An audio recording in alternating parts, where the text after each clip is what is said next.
Masa lalu adalah tanah yang luas dan misterius yang dimulai dari dentuman besar dan berakhir di masa kini, berkembang setiap saat. Ini adalah rumah bagi segala sesuatu yang telah ada sebelumnya, kunci untuk memahami masa kini. Di sini kita menemukan makhluk paling menakjubkan yang pernah berkeliaran di planet kita, ratusan juta spesies yang begitu beragam sehingga imajinasi kita tidak dapat menggambarkannya. Sayangnya, masa lalu dengan hati-hati menjaga rahasianya. Meskipun ada banyak hal tentang masa lalu yang kita ketahui, ada lebih banyak hal yang tidak kita ketahui. Dan lebih buruk lagi, mungkin ada lebih banyak hal yang tidak kita ketahui. Pikirkan tentang keajaiban kehidupan. Saat ini kita mengenal sekitar 1,5 juta spesies eukariotik, namun mungkin ada sekitar 10 juta spesies yang masih hidup saat ini. Dan meskipun kita menambahkan sekitar 15.000 spesies baru ke dalam pengetahuan kolektif kita setiap tahunnya, sebagian besar kehidupan di bumi masih belum ditemukan. Diperkirakan ada 4 miliar spesies yang muncul di planet kita pada ribuan tahun yang lalu. Tapi setidaknya 99% dari mereka telah punah jauh sebelum manusia mengucapkan kata-kata pertama. Sebagian besar dari semua spesies yang pernah ada telah benar-benar musnah sehingga mereka telah menjadi bagian dari bagian masa lalu yang tidak diketahui, hilang dari kita selamanya. Ataukah memang demikian? Dapatkah kita menggunakan ilmu pengetahuan dan imajinasi untuk melihat sekilas bayangan masa lalu yang tak terjangkau? Mari kita mulai dengan apa yang kita ketahui. Untuk mempelajari makhluk-makhluk dari masa lalu, kita membutuhkan fosil, segala jenis sisa-sisa yang diawetkan dari zaman geologi lampau, tulang atau cangkang, jejak atau cetakan, benda-benda yang diawetkan dengan ambar. Keseluruhan dari semua fosil di bumi disebut catatan fosil dan ini adalah jendela paling penting dari masa lalu yang kita miliki. Agar hewan yang sudah mati dapat menjadi fosil, beberapa hal harus berjalan dengan baik, lingkungan, waktu dan kondisi yang tepat. Dan kemudian fosil tersebut harus bertahan hidup selama jutaan atau ratusan juta tahun dan kemudian kembali ke permukaan, kemudian ditemukan sebelum proses alam melarutkannya. Jadi, ini adalah sebuah keajaiban bahwa kita memiliki apa yang kita miliki dan mengetahui apa yang kita ketahui. Ambil contoh dinosaurus, karena mereka adalah salah satu kelompok hewan terbesar dan tersukses selama sekitar 165 juta tahun. Seperti apa mereka sebenarnya dan apa yang kita lewatkan? Dalam 200 tahun terakhir, kita telah menemukan puluhan ribu fosil dari lebih dari 1.000 spesies dinosaurus. Akhir-akhir ini kita telah memasuki era keemasan penemuan dan sekitar 50 spesies dinosaurus baru ditemukan setiap tahunnya, memperluas apa yang kita ketahui dan apa yang tidak kita ketahui tentang mereka, dan itu luar biasa. Namun, hal ini juga membuat kita sadar akan semua hal yang telah hilang di masa lalu selamanya. Jika kita mengambil semua hewan yang hidup dalam 50 juta tahun terakhir dan secara acak memilih 10.000 individu dari 1.000 spesies untuk dijadikan fosil. Pikirkan tentang semua hal yang akan terlewatkan atau yang tampaknya terlalu aneh untuk menjadi kenyataan. Seperti jerapah, hewan berwarna kuning dengan corak coklat yang terlihat seperti kuda dan kijangnya memiliki bayi. Dengan leher yang panjang dan 2 tanduk berbulu yang kecil, berapa banyak jerapah dinosaurus yang ada di sana? Hari ini mereka mungkin tampak seperti dibuat-buat. Kita tahu banyak spesies yang hilang selamanya hanya karena lingkungan tempat mereka tinggal. Sebagai contoh, hutan yang rimbun pada dasarnya mencegah fosilisasi karena kemungkinan seekor hewan terkubur di sini sangat kecil. Pemulung yang tak terhitung jumlahnya dari semua ukuran menguraikan hewan yang baru mati dengan sangat cepat dan tanah seringkali sangat asam sehingga tulang-tulangnya larut. Sehingga fosil dinosaurus dari hutan praktis tidak ada.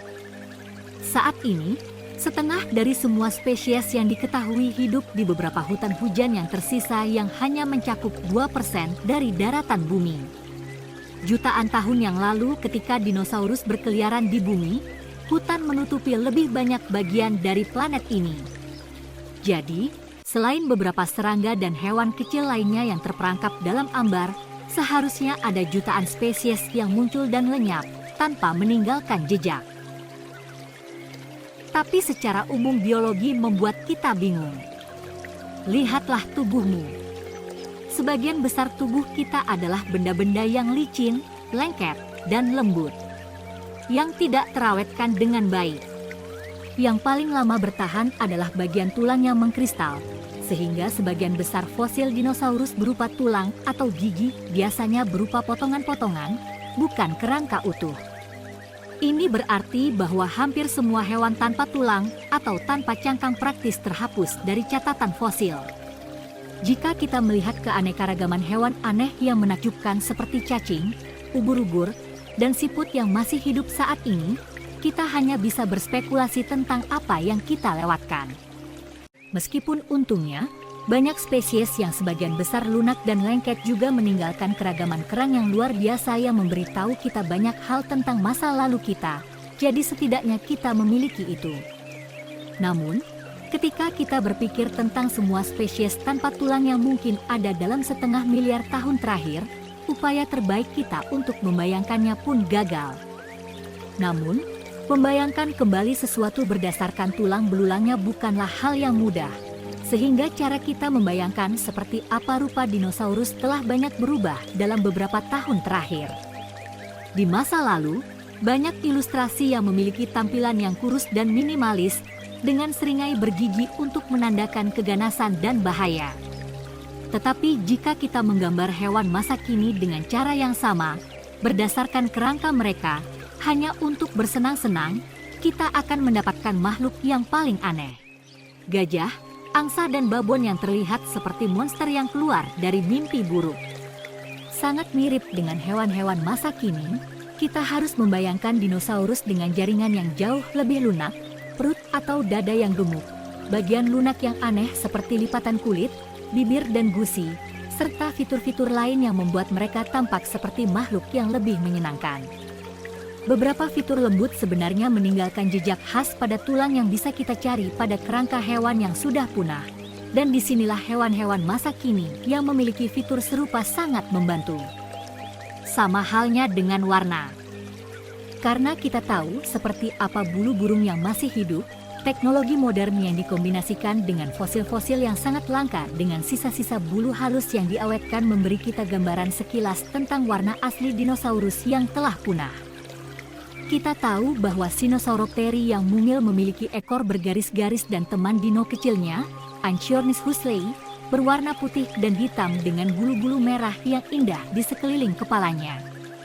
Namun, untuk sebagian besar spesies purba yang telah punah, kita tidak memiliki petunjuk yang jelas tentang warna mereka. Tapi kita tahu seperti apa rupa dinosaurus modern, dan di sini kita menemukan variasi yang paling menakjubkan. Jadi, beberapa dinosaurus akan mencoba untuk menyatu dengan latar belakang, sementara yang lain mungkin menggunakan skema warna yang agresif untuk menarik pasangan atau terlihat berbahaya. Beberapa mungkin memiliki dekorasi yang mengesankan atau paruh yang berwarna-warni. Beberapa mungkin bergaris-garis atau berpola. Demikian pula, kita tidak tahu banyak tentang perilaku dinosaurus, meskipun sekali lagi kita dapat menarik kesimpulan dari hewan yang ada.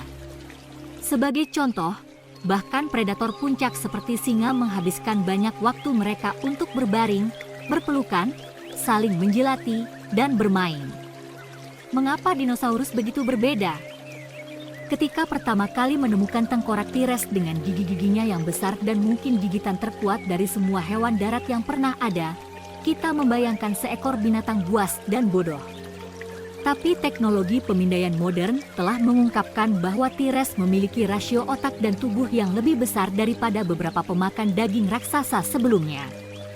Dan kemungkinan besar ia memiliki pendengaran, penglihatan, dan penciuman yang sangat tajam, dan kemungkinan besar ia bukanlah hewan yang bodoh. Berdasarkan perilaku hewan modern dan tarian rumit yang harus dilalui beberapa hewan untuk kawin, mungkin perisai mereka sangat berwarna-warni. Mungkin mereka menari untuk mencari pasangannya seperti yang dilakukan oleh banyak burung saat ini. Betapa menakjubkannya makhluk-makhluk ini.